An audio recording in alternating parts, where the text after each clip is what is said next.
The Raising Dion cast members are here to talk all about season 2 of the Netflix series. Was it there? Yeah, well, everyone wants what they want. They want it now. Honestly, I could have waited. No, thank you. Not you, my clients. They want your attention. Can't say I blame them for that. Well, I'm sure there are plenty of people vying for your attention.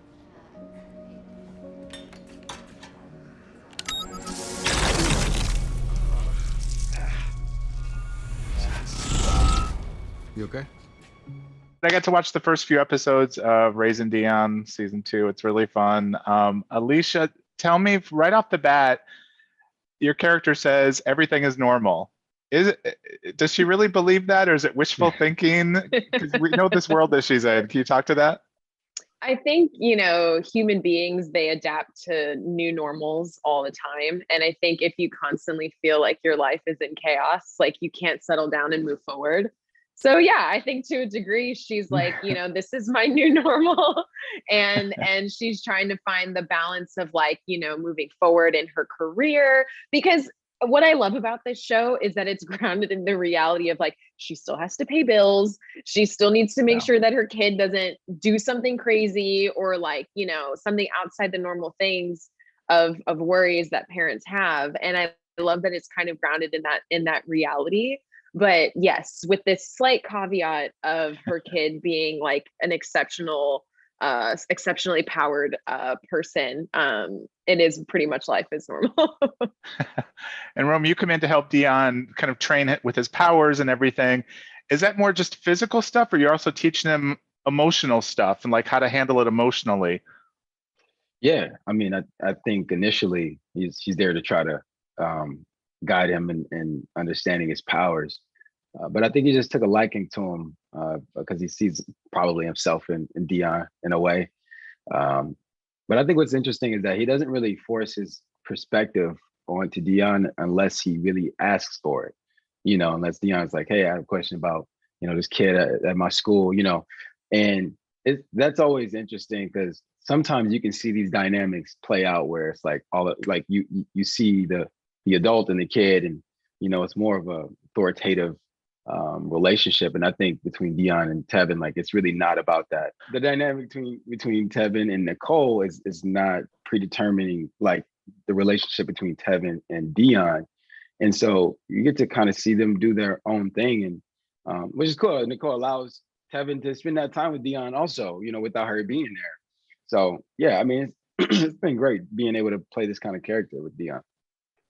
And of course, there is a nice meeting between the two of you that doesn't start out great, but I'm guessing there's going to be some sparks flying between the two of you. Am I reading that right? Alisha, do you want to talk to that? Milk, whatever. Maybe.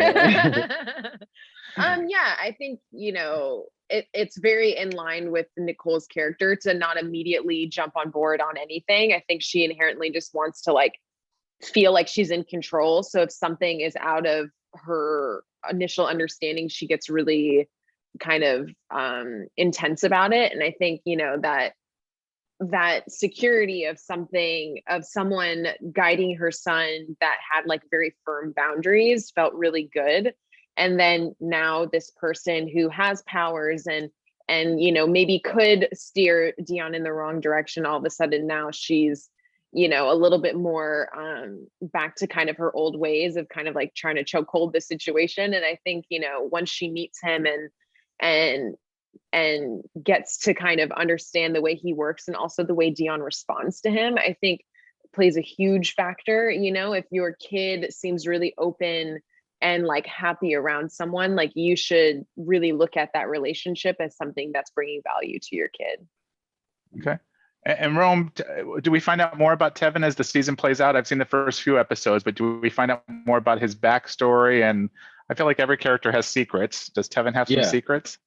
Yeah, he does. And we find out the things that make up who he is, which is, it's funny because like I was talking to her earlier about it, like Tevin comes off as this really perfect guy almost, and it's just interesting seeing the character arc, and later in the season you kind of understand how he got to where he is, and it's fun. It's a fun little ride. Before we wrap up, give me one word to describe season 2 of the show. Rome, I'll throw it to you first. What's one good word to describe the season? What's the word? Unpredictable, I think. Yeah. Okay, Alicia. It makes no sense, but it does to me, and it will to Rome. I'm gonna say it blooms. It blooms like a flower. So that was Okay. smart. That was really cool. You did that. I should have just something like that. Click the subscribe button below this video and make sure to watch Raising Dion, now streaming on Netflix.